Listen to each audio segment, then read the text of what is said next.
मिनश्शैतानिर्रजीम बिस्मिल्लाहिर्रहमानिर्रहीम वल्लज़ीना ला यशहदूना अज़्ज़ूर व इज़ा मर्रू बिल्लग़्वी मर्रू किरामा।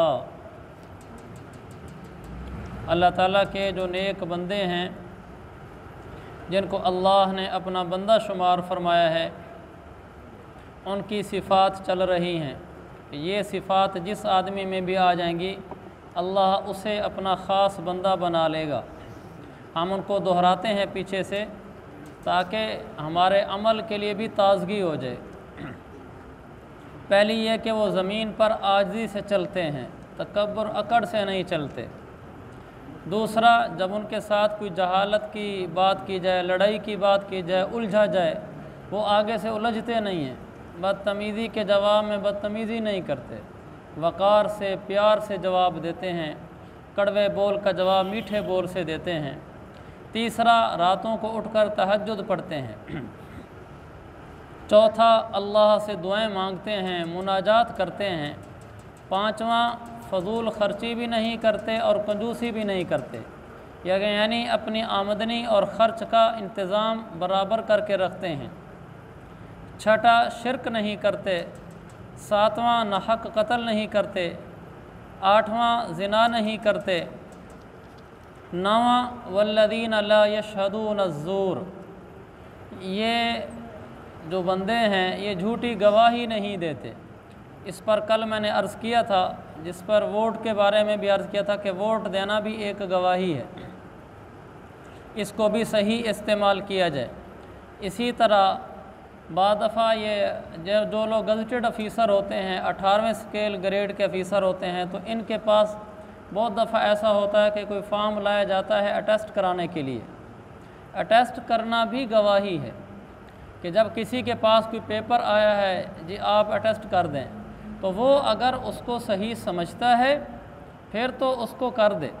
अगर वो समझता है कि नहीं, इस आदमी ने अंदर जो बयानात लिखे हैं, मसलन इसने ये लिखा हुआ कि जी मेरे बच्चे 4 हैं, हालांकि इसके बच्चे इससे कम या ज़्यादा हैं।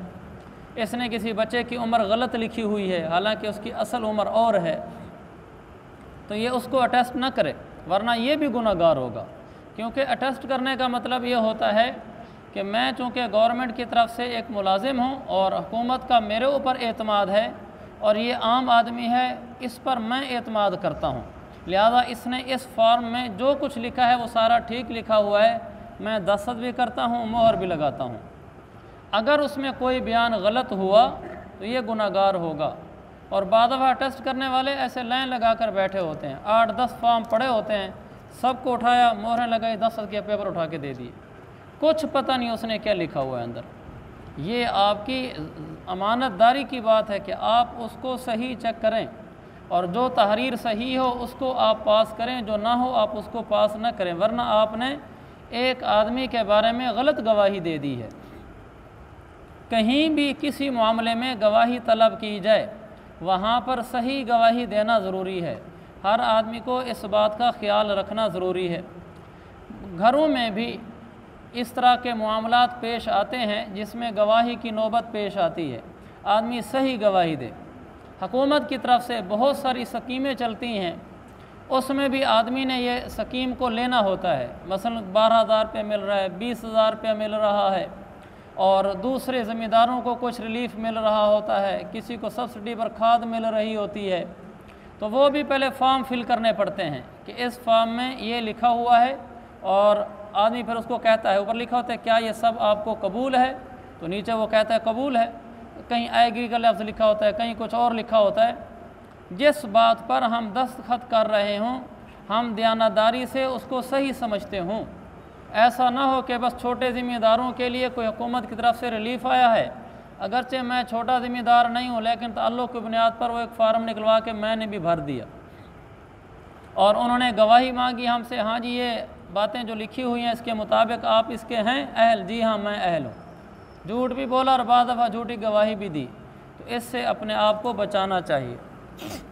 दूसरा मतलब, वल्लज़ीना ला यशहदूना अज़्ज़ूर, ये लोग नाहक कामों में शामिल नहीं होते, गुनाह के काम में शरीक नहीं होते। अगर कुछ लोग गुनाह में शरीक हैं तो ये आदमी वहाँ जाकर शामिल नहीं होता। हमें गुनाह की करने की भी इजाज़त नहीं है और गुनाह वाले कामों में शिरकत की भी इजाज़त नहीं है। ये ठीक नहीं है कि चलो इसको तबलीग में लगाने के लिए, दीन में लगाने के लिए इसके साथ मिलकर बैठकर दोस्ती लगाकर इसके साथ मोबाइल पे मैं भी कुछ गलत चीज़ें देख लेता हूँ, इसके साथ सिनेमा चला जाता हूँ ताकि इससे दोस्ती ज़रा पक्की हो जाएगी, फिर बाद में मैं इसको दीन की तरफ ले आऊँगा। ये गलत तरीका है।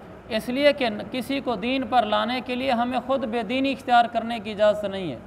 किसी को अल्लाह की इताअत पे लाने के लिए ख़ुद हमें अल्लाह की नाफरमानी करने की इजाज़त नहीं है।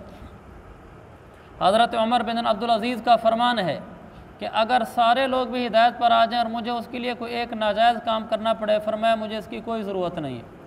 हाँ, अल्लाह ने जिसके मुक़द्दर में हिदायत लिखी है, हम अगर उसके साथ उसके बुरे काम में शरीक ना भी हुए, अल्लाह उसको फिर भी हिदायत दे देगा। लेकिन हमने किसी नाजायज़ काम में शरीक बिल्कुल नहीं होना। जो मजालिस गलत होती हैं, जो मजालिस नाजायज़ होती हैं, हमें वहाँ में बैठना भी नहीं चाहिए, वहाँ पे शरीक भी नहीं होना चाहिए। अगली सिफत, व इज़ा मर्रू बिल्लग़्वी मर्रू किरामा, जब वो किसी लग़्व चीज़ के पास से गुज़रते हैं तो बड़े वक़ार के साथ गुज़र जाते हैं। यानी जहाँ कहीं को नाजायज़ काम, बेहुदा काम, लग़्व काम हो रहा होता है, ये अल्लाह के नेक बंदे वहाँ से गुज़रते हैं, ये देखते हैं कि कुछ लोग यहाँ ताश खेल रहे हैं, कुछ लोग यहाँ फ़िल्म देख रहे हैं मोबाइल पर, कुछ लोग किसी गलत जगह पर बैठे हुए हैं, ये वहाँ से बड़े वक़ार से गुज़र जाते हैं। यानी उस नाजायज़ काम में शरीक भी नहीं होते। ये तो खैर हमारा दीनदार तबका कर ही लेता है कि उस नाजायज़ काम में शरीक नहीं होते, लेकिन अल्लाह ताला जिस बात को फरमा रहा है कि वो वहाँ से वक़ार से गुज़र जाते हैं, इस पर अमूमन अमल नहीं होता। वक़ार से गुज़रने का मतलब क्या है? वक़ार से गुज़रने का मतलब ये है कि आदमी वहाँ से इस तरह गुज़र जाए कि उस गुनाह में मुब्तला लोगों की हकारत दिल में न लाए, उनको हकीर ना समझे। ये ना समझे कि ये तो ऐसे ही लोग हैं, हर वक्त ताश में पड़े हुए हैं, मोबाइल में पड़े हुए हैं, फ़िल्मों में पड़े हुए हैं और गाने सुनने में लगे हुए हैं, ऐसे वैसे लोग। दिल में अगर हकारत आ गई तो ये इंसान ख़ुद अल्लाह की नज़र में हकीर हो जाता है। हदीस बिहस्बि इम्रिइन मिन शर्रि अन यहक़िरा अख़ाहुल मुस्लिम, आदमी के बदतरीन होने के लिए इतना ही काफ़ी है कि वो किसी और मुसलमान को कमतर जाने। अल्लाह के नबी अलैहिस्सलाम ने फरमाया, आदमी के बदतरीन होने के लिए इतना ही काफ़ी है कि वो अपने मुसलमान भाई को कमतर जाने, उसको हल्का जाने और अपने आप को बड़ा समझे, कहे हम तो नेक लोग हैं, ये तो ऐसे ही गए गुज़रे लोग हैं। ये बदतरीन इंसान है। शेख सादी रहमतुल्लाह अलैह बचपन में सफ़र में कहीं थे तो लेटे हुए थे, रात का वक्त था, तो तहज्जुद का वक्त हुआ तो तहज्जुद में उठ गए, तहज्जुद पढ़ी और सुबह हुई तो जो उस काफ़िले के बड़े आदमी थे उनको कहने लगे, ये कैसे लोग हैं, सारी रात सोए रहे, मैं तहज्जुद के लिए उठा, कोई इक्का दुक्का उठे हो तो बाकी तो पड़े रहे। तो उन्होंने फरमाया, बेटा इससे बेहतर था तू भी सो जाता, ऐसी तहज्जुद की कोई ज़रूरत नहीं है। तहज्जुद पढ़ना नफिल था, लेकिन किसी मुसलमान को हकीर समझना ये गुनाह था। अगर नफिल छोड़ देते तो कोई गुनाह नहीं था, लेकिन तुमने उनको हकीर जाना है, ये तुमने गुनाह किए है। इसका ये मतलब भी नहीं है कि आदमी नेकियां करना छोड़ दे कि मेरे दिल में तो लोगों की कमी आना शुरू होती है, लिहाजा मैं तहज्जुद भी नहीं पढ़ता, तिलावत भी नहीं करता, लंबी नमाज़ें भी नहीं पढ़ता, अज़कार भी नहीं करता, वरना मेरे दिलों में ये आता है कि मैं नेक हूँ, ये हल्के आदमी हैं। दिल में आना गुनाह नहीं है, दिल में लाना गुनाह है, इसका फ़र्क है। दिल में आ जाता है, इंसान है, कि यार ये लोग कैसे हैं, कैसी ज़िंदगी गुजार रहे हैं। दिल में बाद दफ़ा कमी भी आ जाती है कि यार ये तो बड़े कमतर लोग हैं, फ़ौरन दिल को झटकना, क्या बेवकूफ़ी कर रहा है, क्या पता अल्लाह के यहाँ उसकी बख्शिश हो जाए और तेरी बख्शिश ना हो, क्या पता इस वक्त भी अल्लाह के यहाँ वो तेरे से बेहतर इंसान हो, उसकी कोई नेकी अल्लाह को पसंद हो और तेरा कोई गुनाह अल्लाह को नाराज़ किए हुए हो। तू क्यों किसी को हकीर समझता है? अपने आप को समझा दिया, बस इसका गुनाह धुल गया। हाँ, दिल में बात को जमा लेना और इसको पुख्ता करना और पानी देना, यानी उनकी हकारत को और सोचते चले जाना और अपनी बड़ाई को और सोचते चले जाना और दिल में उनका घटियापन, हकीरपन पुख्ता करते चले जाना, अपने आप को कुछ समझते चले जाना, ये गुनाह है। अगर ऐसा नहीं किया, दिल में ख्याल है, फ़ौरन कहा अस्तग़फिरुल्लाह, ला हौला वला कुव्वत इल्ला बिल्लाह, ला हौला वला कुव्वत इल्ला बिल्लाह, तो फिर इस आदमी पर कोई गुनाह नहीं है। इसलिए कि शैतान तो मरते दम तक हमला करता है। ये जो नेक लोग होते हैं, बुज़ुर्ग अल्लाह वाले होते हैं, ये बात नहीं है कि इनको दिल में रियाकारी का ख्याल नहीं आता, इनको भी ख्याल आता है। अगर ख्याल गुनाह का ना आए फिर तो नबी बन गए। नबी वाहिद हस्ती है जिसको गुनाह का ख्याल आता ही नहीं है, वो गुनाहों से पाक होता है। नबी और फरिश्ते, इनसे गुनाह का तसव्वुर भी नहीं है, गुनाह हो ही नहीं सकता। अल्लाह ने इनको बनाया ही ऐसा है। बाकी जितने इंसान हैं सबसे ख़ता हो सकती है, गलती हो सकती है। तो इसलिए दिल में कोई बात आ जाए तो फ़ौरन उसको साफ़ कर ले। तो ये एक बड़ा अहम सबक है। हमने नेकी करते रहना है, नेकी नहीं छोड़नी, लेकिन नेकी न करने वाले को हकीर नहीं जानना। दिल में आता तो है कि यार ये तो बेचारा किसी खाते का नहीं है, तो फिर उसका हल क्या है, इलाज क्या है? उसका इलाज ये है कि दिल में यूँ कहे, क्या पता इसका ख़ात्मा किस हाल में होगा, और क्या पता मेरा ख़ात्मा किस हाल में होगा। हो सकता है मैं इस हाल में मरूं कि उस वक्त मैं दीनदारी वाली ज़िंदगी छोड़ चुका हूं, और इसको इस हाल में मौत है कि ये दीनदार बन चुका ये पार लग गया, मैं नाकाम हो गया। दूसरी बात ये सोचे, हो सकता है कि इसकी कोई नेकी ऐसी हो जो अल्लाह को पसंद हो, जैसे ज़ानिया औरत के कुत्ते को पानी पिला देने का अमल अल्लाह को पसंद आया और अल्लाह ने बख्शिश फरमा दी। भला हो सकता है ये ज़ानिया है, गविया है, सिंगर है, सब कुछ है, सूदखोर है, जुआ खाने वाला है, जुआरी है, लेकिन हो सकता है इसकी कोई नेकी अल्लाह को पसंद हो और अल्लाह इसको बख्श दे। जैसा कि बुखारी की हदीस है कि एक आदमी जा रहा था, रास्ते में खजूर की टहनी देखी, कांटेदार टहनी देखी, रास्ते पर पड़ी थी। फ़अख़रहु फ़शकर अल्लाहु लहु फ़ग़फ़र लह, उसने वो टहनी रास्ते से हटा दी, अल्लाह ने उसकी इस नेकी की कदरदानी की और उसकी बख्शिश फरमा दी। अल्लाह क्या पता इसकी किसी नेकी की वजह से इसको बख्श दे, और ख़ुद मैं क्या पता अल्लाह मेरी गिरफ्त फरमा ले, किसी बात पर भी पकड़ा जाऊँ, लिहाजा मैं इसको कम तर नहीं जान सकता। अल्लाह इसका मामला अल्लाह के हवाले करता हूँ। मेरे ज़िम्मे यह है कि ये मुसलमान है, मैं इससे मोहब्बत करूँ। लिहाजा हमारे दिल में हर मुसलमान की मोहब्बत होनी चाहिए। ये पॉलिसी वाली भी मोहब्बत नहीं होनी चाहिए, ऊपर ऊपर वाली, कि ऊपर से मुसलमान मिले तो माशाल्लाह मुस्करा के और हंस कर गले लगा कर, और दिल में ये खबासत भरी खड़ी हो कि ये तो है ही ऐसा। तो अस्तग़फिरुल्लाह, ला हौला वला कुव्वता इल्ला बिल्लाह। इसका अपना दिल गंदा है जो दूसरे को गंदा समझता है। जिसका अपना दिल पाक होता है वो दूसरे को पाक समझता है, वो दूसरे को नेक समझता है, अपने आप को बुरा समझता है। तो ये बहुत ज़रूरी सबक है कि हम नेकी पर चलते हुए, नेकी पर चलते हुए, नेकी पर चलते हुए, नेकी नहीं छोड़नी, नेकी पर चलते हुए नेकी पर न चलने वालों को कमतर नहीं समझना, हकीर नहीं समझना। अल्लाह नाराज़ हो जाता है। वो अब्दुल्लाह अंदलसी रहमतुल्लाह अलैह का वाक़या मैंने आपको सुनाया था। बहुत बड़े शेख थे, मुहद्दिस थे, मुफस्सिर थे, अल्लामा थे, ख़तीब थे, और 30 खानकाहें उनके मातहत थी। 30 खानकाहों के अकेले शेख थे, और काफ़िला उन साथ हज का लेकर जा रहे थे। रास्ते में एक जगह पड़ाव डाला तो ईसाई लड़कियां वहाँ कुएँ पर आई हुई थीं पानी भरने के लिए। तो वहाँ इन्होंने कुछ लोगों को देखा जो सलीब के आगे झुके हुए थे और वो ईसाई मज़हब के मुताबिक इबादतों में लगे हुए थे। तो इनके दिल में उन ईसाइयों की हकारत आ गई। कहने लगे कैसे बेवकूफ़ और घटिया लोग हैं, इतनी भी अकल नहीं है इनको कि सलीब को आगे भी झुका जाता है, झुकना तो उसके आगे चाहिए। तो बजाय दिल में शुक्र और उनके बारे में तरस आता, ये आने के बजाय दिल में तकब्बुर आ गया, फ़ख्र आ गया और उनका घटियापन आ गया कि कैसे बेवकूफ़ घटिया लोग हैं, कमतर लोग हैं, इतनी भी अकल नहीं है। हम देख कितनी समझ रखते हैं कि हम अल्लाह को पुकारते हैं। अल्लाह को ये पसंद नहीं आया। तो उसी वक्त उन्होंने उस लड़की को जो देखा वो पानी भरने के लिए आई थी, तो उस पर फरेफ्ता हो गए। काफ़िला रवाना होने लगा तो कहने लगे आप जाओ, मैं नहीं जा सकता। उन्होंने कहा हज़रत आप क्यों नहीं जाते? तो फिर पहले बैठे रहे, फिर जब बार बार पूछा तो बता दिया। उन्होंने कहा जी इस लड़की पर मेरा दिल आ चुका है, मैं नहीं जा सकता। उन्होंने बड़ी मिन्नत समाजत की, वो नहीं माने, तो वो चले गया काफ़िला। उन्होंने हज पे जाना था, वहाँ गए, रोए धोए, अल्लाह से माफ़ियाँ मांगी कि अल्लाह हमारे शेख को क्या हो गया है। वापसी पर आए तो जब वो चले गए तो ये लड़की के बाप के पास पहुँच गए कि मैंने रिश्ता करना है। तो उन्होंने कहा कि तू शक्ल से मुसलमानों का मौलवी लगता है, हम तो ईसाई लोग हैं, हम तो तुझे लड़की नहीं दे सकते।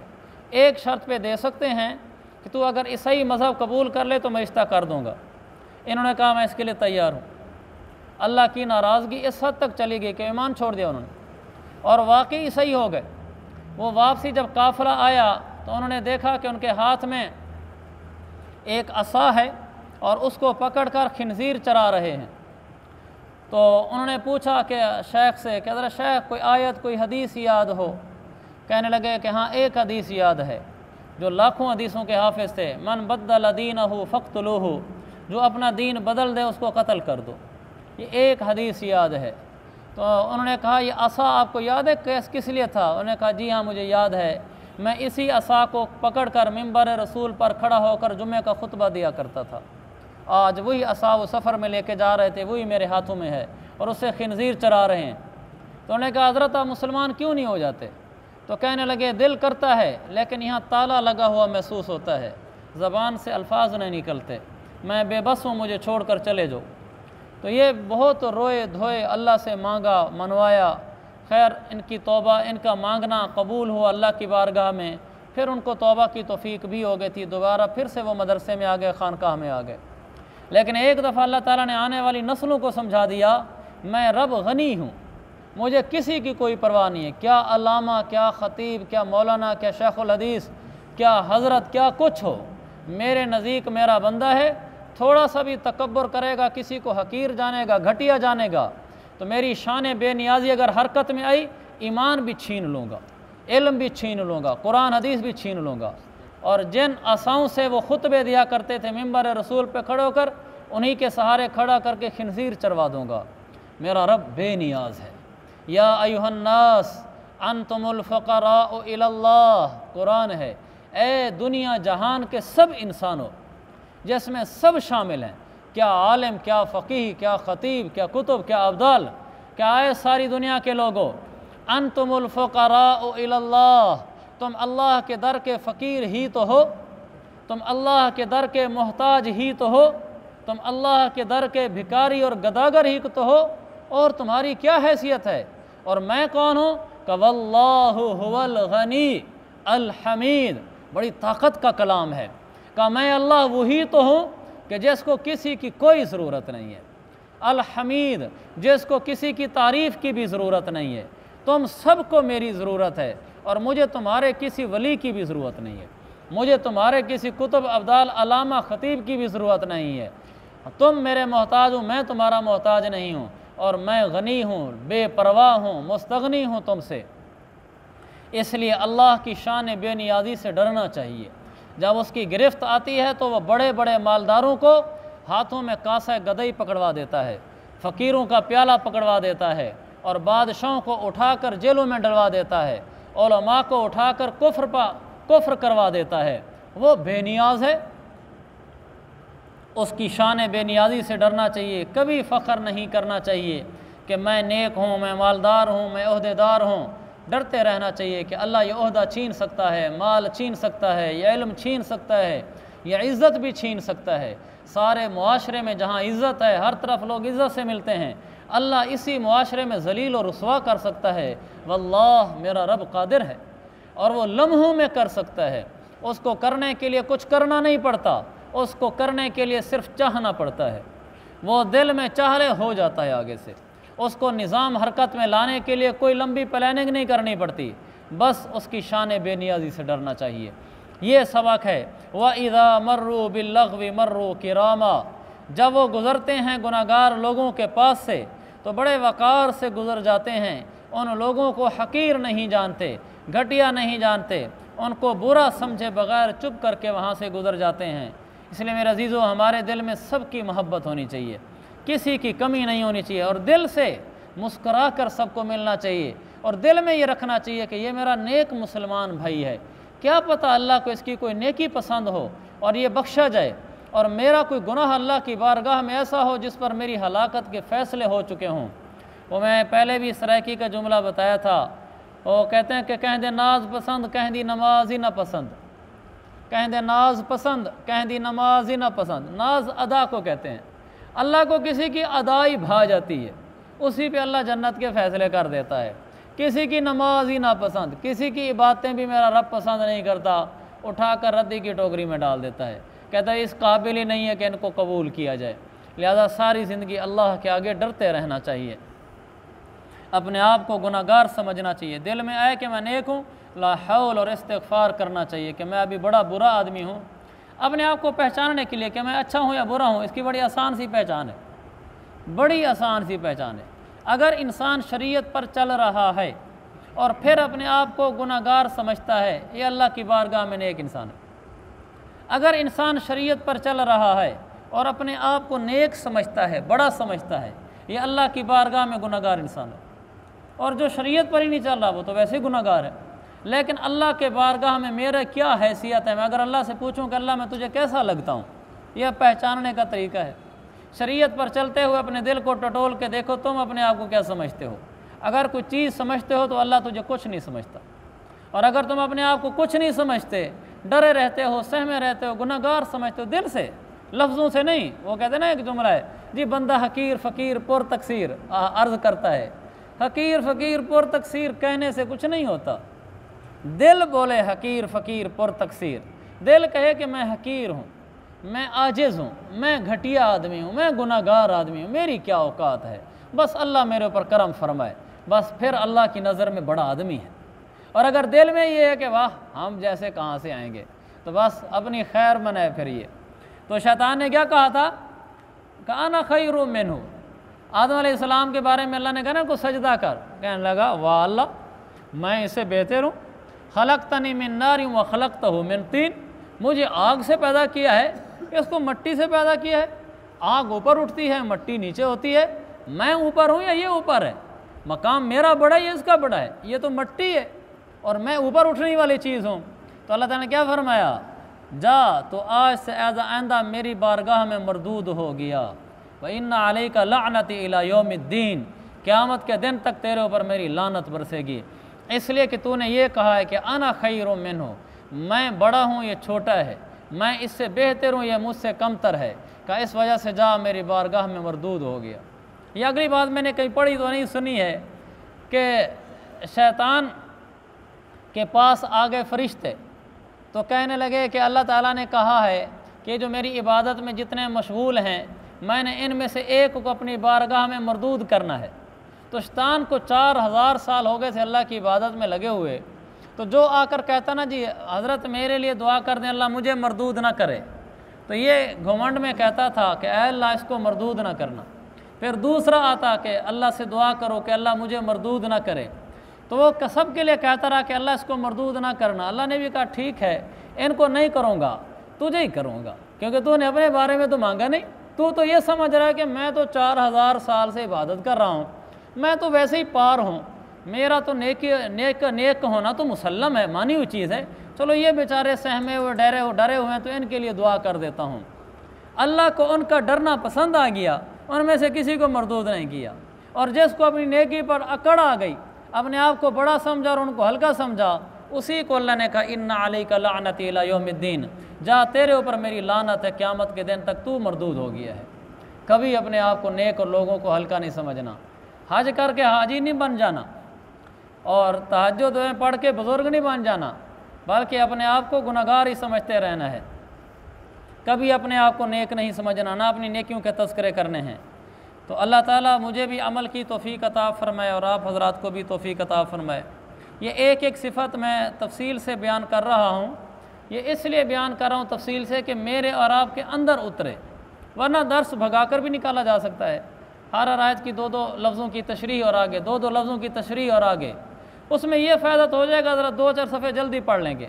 हमारा कौन सा सिलेबस ख़त्म हो रहा है और पेपर सर पर आए खड़े हैं कि किताब पूरी करनी है। हमने तो कुरान से ज़िंदगी बदलना सीखना है। अगर हम किसी बात को लंबा पढ़ लेते हैं और तफसील से उसको देख लेते हैं और अल्लाह मेरे और आपके दिल में उतार देता है वो बात कि इंशाअल्लाह ये गुनाह मैंने नहीं करना, बस हम पार हैं, और अगर दिल में नहीं उतरी तो फिर कोई फ़ायदा नहीं है, मेरे आने का कोई फ़ायदा नहीं, आपके आने का भी कोई फ़ायदा नहीं है। अल्लाह मुझे और आपको अमल की तौफ़ीक़ अता फ़रमाए। तो हमने झूठी गवाही नहीं देनी और हमने लोगों को हकीर नहीं समझना, सबको दिल से अच्छा समझना है। अल्लाह ताला हम सब को इसकी तौफ़ीक़ अता फ़रमाए।